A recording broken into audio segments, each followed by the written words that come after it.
இந்த வீடியோவை வழங்குவோர் ஆரோக்கியா இயற்கை வைத்திய ஆலயம், இப்போது மதுரையில் அண்ட் பீரோல் studios private limited. Hello Vaithiyan YouTube நேயர்கள் அனைவருக்கும் வணக்கம். நம்ம இன்னைக்கு பார்க்க போறது மூக்கில் இருந்து வடியும் குழந்தைகளை பற்றி. எப்பொழுதுமே சளி வடிந்து கொண்டே இருக்கு என் குழந்தைக்கு. இது ரொம்ப தொல்லையா இருக்கு.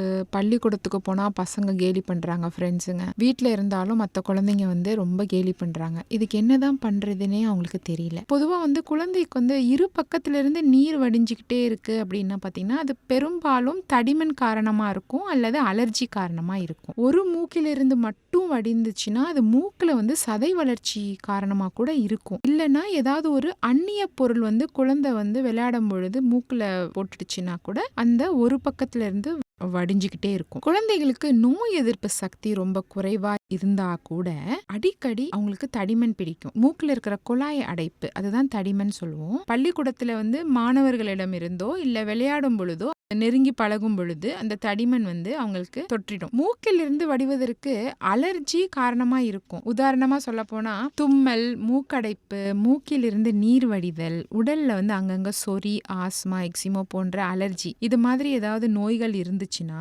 இது பெரும்பாலும் பரம்பரையா பெற்றோர்களாகிய உங்களுக்கு இருந்துச்சுன்னா 70% உங்க குழந்தைக்கும் வர வாய்ப்பு உண்டு. உங்க குழந்தையின் மூக்கிலிருந்து வடியும் நோய்க்கு அலர்ஜி காரணமா இருந்துச்சுன்னா அதற்கு என்ன காரணம்ன்றத அறிந்து அதை நம்ம தவிர்த்து விடலாம். வீட்டை கூட்டும் போதோ இல்ல தூசி தட்டும் போதோ குழந்தை அந்த இடத்துல இல்லாத அளவு நம்ம பார்த்துக்கணும். சிலருக்கு படுக்கை தலையணை இதுல இருக்கும் சின்ன சின்ன மிக நுண்ணிய தூசி பூச்சியும் அலர்ஜிக்கு காரணமா இருக்கும். அதனால அவங்களோட தலகாணி, பெட்ஷீட் இது அடிக்கடி மாத்திடணும். இல்லைன்னா நல்ல சுடுதண்ணில துவைச்சி அதை வெயில்ல நல்லா காய வச்சீங்கன்னா அந்த கிருமியை அது அழிச்சிரும். முட்டை, இறால், நண்டு, மீன், தக்காளி, கத்திரிக்காய், அன்னாசி இது அலர்ஜிக்கான ஒரு உணவு பொருள். இந்த மாதிரியான விஷயங்கள் சாப்பிடுறதுனால உங்க குழந்தைக்கு மூக்கரிப்பு, நீர் வடிதல் தவிர்க்கலாம். அதே மாதிரி சில குழந்தைக்கு பால் கூட அலர்ஜியா இருக்கும். பால், பழங்கள் இதெல்லாம் ரொம்ப சத்தான ஒரு விஷயம். அவங்களுக்கு இது சாப்பிட்டா ஒத்துக்கலன்னு நினைச்சு நம்ம டோட்டலா விட்டுறக்கூடாது. கொஞ்சம் கொஞ்சம் கொடுத்துக்கிட்டே தான் இருக்கணும். 2 to 3 வாரங்களுக்கு நிறுத்தி பார்த்துட்டு மறுபடியும் அதை கொடுக்கணும்.